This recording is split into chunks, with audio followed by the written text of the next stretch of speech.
مردم غریب است، مردم ها میاره از خانه مال میاره فهمیدی سودا میکنه، ما باز دیگه مجبور دیگه یک نرخ چی میخریم. بازی بازار چقدر وقت میشه که ایجاد شده؟ بازی بازار که دوره اول طالبان دیگه 2 سال میشه دیگه شده.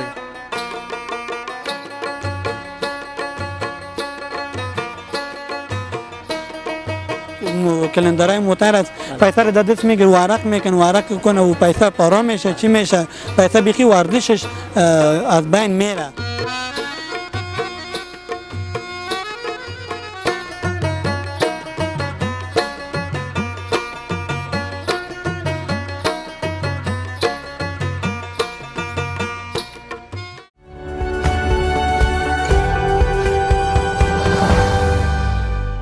هموطنان عزیز و دوست داشتنی، سلام، وقتتان بخیر. خدا کنه خوب و صحتمند و سرحال باشید. به یکی دیگر از برنامه‌های هدف میدیا با من امید وقتش خوش آمدید. دوستان، ما امروز پیش چمن حضوری آمدیم. اینجا یک بازار کهنه فروشی است. می‌خوایم که یک گزارش از اینجا خدمتتان تقدیم بکنیم. بریم با دوستایی که اینجا هستن صحبت بکنیم که کاروبار کهنه فروشی در روزا چطور هستند. شما هم میتونین که بیننده برنامه باشین و افزای کاروبار مردم را بیننده باشین که چطور هست کهنه فروشی بازارش. ما را دوستای عزیز همراهی کنید تا آخر برنامه.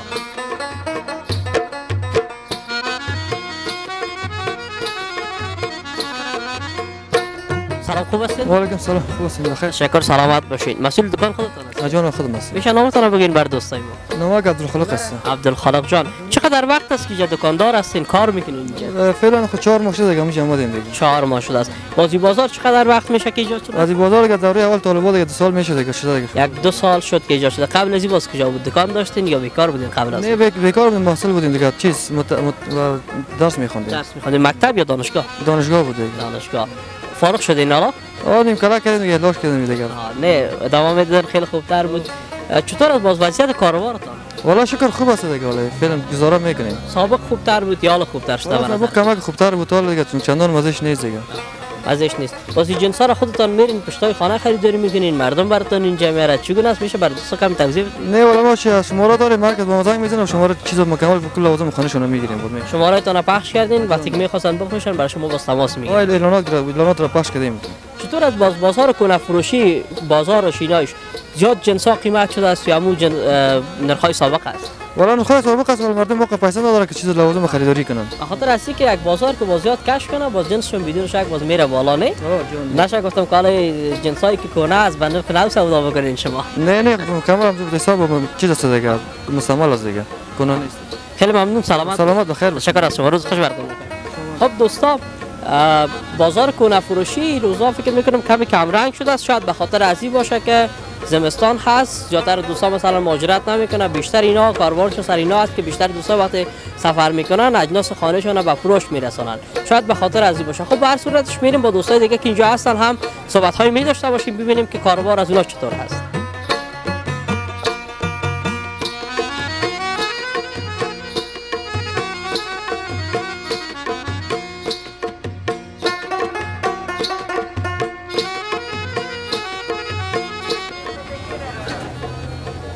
سلام علیکم. سلام علیکم بیادر قندم جوره. خوب هستین؟ سلامت؟ خیریت بخیر سلام. شکر، سلامت باشین. نامتون چی است؟ عبدالمعروف. کاکا معروف. مسئول دکان هستین خودتون؟ جونا. چطور از کاروبارتون کاکا معروف؟ فضل خدا، شکر از خدا مهربان است. چقدر وقت میشه دکانداری میکنین اینجا؟ 4-5 ماه. تازه آمدین خیلی ای کار. بس قبل از این هم کهنه فروشی داشتین؟ نه تقاعدی. چقدر وقت میشه گفتی تازه جور شد؟ چقدر وقت میشه از ایجاد بازار؟ 4-5 ماه شد دیگه. 4-5 ماه شد. سابق هم بود فکر میکنم رویای سرک بود حالا براتون دکان شد. خراب بود 4-5 ماه شد. سابقا باز کاروبارتون خوب بود یا حال خوبتر است؟ والا سابق خود دیگه کار میکردیم دیگه در کار نبودیم، ولی فضل خدا خوب است، شکر است. به هر صورتش چطور از باز جنسایی که میخرین ارزان است، قیمت است؟ والا برابر است دیگه، خوب است. نه قیمت از نه ارزان است، خوب است. کدام جنسای خانه را بیشتر شما خریداری میکنید؟ همه چیزا از دیگه، بخار از دبه گاز، بخوری، همه هر چی که میگیریم ما. کهنه فروشی، بعضی کهنه فروش هست مثلا هر چی در دست شابت میخره و بفروشه. بعضی هست مثلا تنها قالین میخره، تنها تخت خواب میخره. شما هر چیزی که اومد بیشتر میخرید. تخت خواب، قالین، توشک، هر چی که میگیریم ما میخریم پس میفروشیم. کدامش زیاد فایده داره در اینجا؟ والا فایده خوب برابری دیگه خدا میدونه برابری داره که برابر شد بیشتر هر کدوم برابر شد. چطور مثلا جنس شناسایی میکنین که اینی ارزش گذاری میکنین نظر به چیش که اینی جنس اینقدر ارزش داره این جنس اینقدر معلوم میشه مثلا دیگه بخور از اون نو است یک درگوی بازار داره اونو بلندتر است یکی کونه‌تر است اونش ارزان‌تر به موسیقی ارزان‌تر فروخته هم میشه. مثلا یک دوست ما میخواد برای خریداری بکنه نظر به چیش ارزش گذاری بکنه یک جنس از رنگ بازار که داشت نوی و کونگیش هست. مثلا یک امی دیگه بخاری خودتان میگین نو است یکی نوتر از کونهش چقدر از جنسی که نو فروخته میشه ارزان‌تر بخره 1.5 فرق میکنه. تفاوتش خیلیات نمیه. نه تفاوت باز 1.5 باز فایده شما خیلی چقدر خواهد 50 روپیه 100 روپیه فایده میمونه در کدامش میمونه 50 روپیه. بعضی از دوستان میگه فایده کونه فروشی داره هیچ کاروبار نداره ولی غلط شد دیگه این گپشون غلط اثبات شد. من فکر میکنم خیلی نظر به گپ خودتان شاید قدر زیاد فایده هم نداشته باشه. روز 400 500 خدا مهربان است یگون روز هیچ نمیشه یگون روز بالاتر 2000 3000 1000 میشه. خیلی ممنون سلامت خیر سلامت شکر از شما وقت خوب خوش. خب دوستای عزیز وضعیت کونه فروشی هم این روزا خیلی مینالن کاروبار فکر میکنم قدر زیاد نیست. خب به هر صورت شاید دلیلش همین فصل زمستان باشه که بیشتر مردم مراجعه نمیکنن اینجا. بریم با دوستای دیگه هم که هستن اینجا صحبت‌هایی داشته باشیم عزیزان.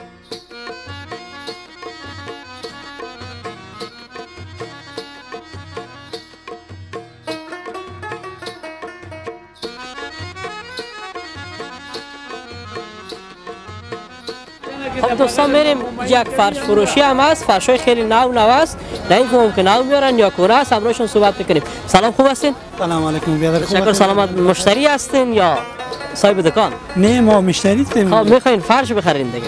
فرش میخواین به خانه ها. خب بسیار خوب. چطور است نظرتون در مورد از این بازار ارزان میفروشن قیمت میفروشن چقدر وقت است آشنا شدین با این بازار؟ ما در بازار تقریبا یک 6 ماه میشه که اینجا میایم با بازار سامان میبریم دیگه. خوبه تا دکانا که فروشاتش هم خوبه جنس خوبه که کدام جنس که در دکان میخواد دکان که یک چند پرداختن تمام ارزان تر تمام میشه. با دی خوبی داره که خوشت مال نامد میگه بعد بیاره که خانه خوش کد خوبه خوش نکد بعد چی میکنه بس با اون سر قیمت میگیره با دست پیشتن و با قیمت با دکان که اردان تمام میشه. یا ارزان نه گفتی که وقتی در خانه خوش شد نباید میگه پس بیار باز پس اون سر بای میگیره یا کمی تخفیف باز مد نظر میگیره پس اون سر بای میگیره خو یک چند پر یا خو یک دو سه سر بای زیاد کم کن خو دو سه سر پر کم میکنه اونم از خاطر که چی یا هم کرامت چی میتونه. واقعا دوستای کارشون خیلی خوب هست. زمانی که از دکان یک جنس نو را بخری باز نیم قیمت پس میگیرنشانه ولی اگه از اینا بگیری 100 200 افغانی تفاوت هیچ چیزی نیست دیگه. نه چیز در دکان که میگه بیاد این سر سودا کنم پس تبادله نمیکنه پس نمیگیره که میگه در دکان برام پس مال با ما کنه شد دیگه. چطور از بازار راضی هستین از دکاندارایش از جنسای اینایشان؟ عادی بازار که تابال ما راضی هستیم دیگه کس مشتری راضی نمیشه ما خودم راضی هستیم. نه شما که راضی هستین به نمایندگی از همه ایشان ما میپذیریم که همگی راضی هستن. هر مشتری که اگه جنس میکنه اول سعی کنه خوش کنه چکش کنه مثلا چیز با وسایل برقی باشه فرش باشه چی باشه سعی کنه خوشش نامد این بازار بای کنه سعی کنه باز بخره بیادر. خیلی ممنون سلامت باشین. الله اگر حرف گفتنی پیام داشته باشین بر دوستا کامرا در خدمت پیام ما خب به دوستای عزیز نمیاد که پیسه را که از ما شما بسیار ارزش بسیار نافکر میگیریم پیسه را که اگر مستری است اگر دیگه است مثل کلندرهای موتر است پیسه را در دست میگیره ورق میکنه ورق کنه و پیسه پارا میشه چی میشه پیسه بیخی ورزشش از بین میره باز میگه که دولت چی دولت کو مسئولیت نداره ما شما هر افغان یک مسئولیت داره که پیسه را در پا باشه 50 روپیه باشه 100 روپیه نمره در بکسک بنه اگر در بکسک نبنه نمره دوستای خود پاک کنه دو جیب صحیح پیسه را قدرمانی کنه که چرا ولی ما شما میبینید پیسه بسیار بی ارزش شده خود ما بی ارزش کردیم خیلی فرسوده شده خیلی فرسوده شده کسی که 50 را میتی نمیگیره صدی بگی نه اگه بر ما میتا ما هم نمیگیریم دل ما بیخی خفه میشه که چرا پیسه را خود ما بی ارزش کنه هر کس که بیادرای خواهش ما که پیسه را در بکسک جیبی اگه 50 100 نمره در بکسک بانه لده جیب صحیح بانه و از زیادتر مستریا و دیگه بیادرها خواهش اومد که پیسه را یک در دوست خود بشه و کاغذ یک صحیح بانه که مثل دلار بیادر ما بگیریم نمره خوب در 6 قاط میمونه که باشه که خراب نشه قاط نشه کسی رو نمیگه نی افغانی نمیته فکر کن که پیسه خود ما پیسه جیب ما پیسه افغانستان است میمیره ارزش خود ما واقعا باید ارزش بدیم. خود ما باید ارزش بدیم. می دولت مسئولیت خود ما هر افغان خودش مسئولیت داره که پیسه را دیگه کات گرفت نمره دو بکسک خود بانه نه یورو دادتی تبیگر که وارق شو قاچ شو ولی شش تار بتل اشتک تار بتو خراب میشه ارزشش بین. خیلی ممنون سلامت. از شما تشکر. واقعا دوستا بیشتر پولالا فرسوده شده است و از چلند مانده دیگه نمیچلند. خیلی یک پیام خیلی خوب را اشاره کرد که باید از پول ما خیلی خوب محافظت بکنیم. این پول ما از دیگه وقتی خود ما ارزشش نفهمیم دیگه دیگران بدون شک ارزشش نمیفهمن. ببین امروز دکاندارم صحبت بکنیم. سلام خوب هستید؟ خوب است. تشکر سلامت باشین. مسئول دکان خودتان است؟ بله خودم است. فقط از این بیشتر قانون را میدن دوستا وقتی ما اومدیم امروز دوست ما صحبت شدیم این طرف اومدن. چطور از کاروبارتون؟ والا شکر است الحمدلله. این قالینا کنه هستن یا نه؟ این قالینا هم کنه است داریم هم نو داریم. زیادتر از این کس نو است. یا از دکانا نآوردین یا کسایی که خریدن چند روز استفاده کردن باز خریدن آوردین؟ نه خیر نه یارا ما نقد میخریم به دلار. سابق خوب دلار ارزان بود و قیمت از ارزان تر بود. حالا یک کمی بلندتر شده. نسبت به دکانایی که نو فروشی است یا ارزان است. اینا جنسای نو هستن استفاده نشدن؟ نه استفاده نشده. یعنی دوستا در بین کنه فروشی جنسای نو هم پیدا میشه. باز نرخشون به نرخ کنه است یا به نرخ نه؟ نه نرخشون از نرخای دکانای نو فروشی کرده ارزان تر است. مثلا یک جور از یا در دکان باشه 17,000 در اینجا 12,000 11,000 است. خب یک چیز بالاتر از نرخ کنه ولی چیز نو را میتونین اینجا بده. بله. اما تو یک چیز چطور از باز کاروبارتان خوب است؟ بیشتر چیزی؟ الحمدلله خوب است دیگه روز میگذره. روز میگذره. خیلی ممنون سلامت. تشکر بخیر. تشکر از شما. خب دوستای عزیز بریم با دوستایی که اینجا هستن دیگه هم صحبت های داشته باشیم ببینیم کاروبار دیگران چطور است. دوست ما خیلی راضی بود. واقعا قالیناشون خیلی نو هست و همین خاطر ما هم یک بار دور کردیم گفتم باز ببینیم که اینا کنه است یا نه ولی نو بودن ولی نرخ ارزان خیلی. بریم ما رو همراهی کنین دوستان.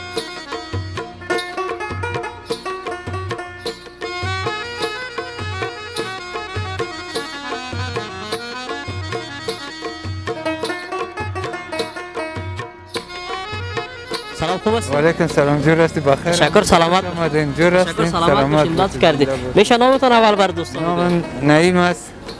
فعلا دیگه در این منطقه چمن حضوری یک دکان کنه فروشی داریم.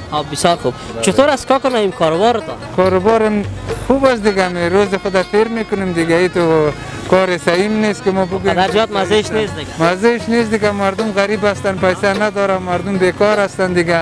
از خاطر از او که ما هرچی که خرید کنیم فهمید فروش نداریم دیگه مردم غریب است مردم ها میاره از خانه مال میاره فهمید سودا میکنه ما باز دیگه مجبور دیگه یک بر نرخ چی میخریم است. مگر نظر به اینکه اوضاع اقتصادی مردم زیاد خوب نیست من فکر میکنم شاید وسایل کونه را بیشتر از نو خریداری بکنن وقتی اقتصادشون خوب نیست ترجیح میتن کونه را به نو. اینطور گپ است که مردم که از واسه توان و خرید و قدرت نداره از نو دیگه مجبور است اینجا مراجعه میکنه باز ما دیگه یک تحقیق دست چی گرفتیم دیگه برش میتیم دیگه کم دیگه با او پولی که از بازار یک جنس مثلا در 10,000 20,000 روپیه میخره اینجا ما با 1,500 2,000 روپیه میتیم. خیلی ارزان میفروشید. چطور از باز کاروبار اینایتون روزمره میشه چیز نه سابق خوبتر بود یا حال کاروبار خوبتر؟ هستم که چون سابق ما می کار نمیکردیم خاله دیگه روی مجبوری آمدیم دیگه اینمی کنه فروشی را رو آوردیم دیگه کار میکنیم دیگه نسبتا دیگه از سابق کم بود این کار. فعلا زیاد است چون مردم غریب هستند مظلوم است که و دیگه وظیفه نیستند دیگه کلش بیکار است کل من روی آورده با این کاره. واقعا دوستا چیزی که خیلی بر من جالب بود هر دوستی را که پرسان میکردم میگفت که من چند ماه میشه که بیکار هستم و روی آوردیم برای کنه فروشی و در این واقع کنه فروشی هم خیلی زیاد شده است. بله کنه فروشی در شهر کابل تا این منطقه نیست تقریبا تا چند نایه شهر کابل دیگه اینمی کنه فروشی دیگه بسیار زیاد شده. اگر برات بگیم که جاده هستند اینی جپل محمد خان هستند طرف کوتی سنگیز دشت برچی و قلعه فتولا و تیمانی و طرفای سرک نو زیاد است مردم دیگه وقتی که مردم در سرازی رو آورده خود دیگه ما و شما باید فکر کنیم درک کنیم که حتمی کار نیستن اگر کار می بود دیگه در این کار کس نمیکرد. بله بدون شک وقتی مردم بیکار شدن روی آوردن به این کار یکی هم دلیلش بیشتر مردم مهاجر شدن اجناس شب فروش رساندن به این خاطر بیشتر شد. این صاحب فکر میکنم قبل از امارت تمامش خالی بود، دکان اونا نبود. خالی بود. این که بود یک پارکینگ بود سابق که موتر از طرفای خوست و پکتی طرفا می آمدن در اینجا پارکینگ میکرد. چون نمی مردم که مجبور شد اینجا یک دکان مکان جور کرد، امارت دیگه گفت که بالا غریبی زیاد هستن، همین منطقه را برای مردم داده که یک کار غریبی کنه. خوب است. بازار را اذیت کنه خو نمیرسن. نه گپا نیستن، فهمیدی؟ هر کس سر کار خود صبحی میاد تا دیگر مثلا جزی موزی نیست، اضافه جویی نیست، دیگه کار نیستن، دیگه مردم خوش هستن دیگه از این کار. برای خوب است که غریب آزاری نیست در حکومت. اگر غریب آزاری می بود در کار هم نمیماندن، یک سو بیکاری یک سو غریب آزاری، بازی دیگه رنج مردم ما را دوشن میسازد. بیشک ولی مو گپ خود درست هستن، هیچ گپی نیستن. از ما از امارات خوش هستیم دیگه، کدام گپی نیست، کدام مشکل با ما پیش نکرده تا فعلا. فهمیدی؟ خیلی ممنون، سلامت. وانتم تشکر. روز خوش براتون میخوایم، در کارتون برکت. خداحافظ. خب دوستان عزیز، بیشتر عزیزان را واقعا خیلی جالب بود برای ما هم که همراهشون وقتی صحبت میکردیم ازشان پرسان میکردیم، میگفتن که تازه چند وقت میشه که ما روی آوردیم به کونه فروشی و از بس که کونه فروشی هم خیلی زیاد شده بدون شک دیگه کاروبار هم شاید قدر زیاد نباشه. خب عزیزانی بود گزارش امروز ما که از کونه فروشی دان جاده براتون تقدیم کردیم. امیدوارم که مورد پسندتان قرار گرفته باشد. شما هم میتونید که کانال یوتیوب هدف میدیا را سابسکرایب بکنین. اگر پیشنهاد، انتقاد یا هم نظریه دارین میتونید که پای کامنت برای ما بنویسید. تا برنامه بعد خداوند یار و نگهدارتان.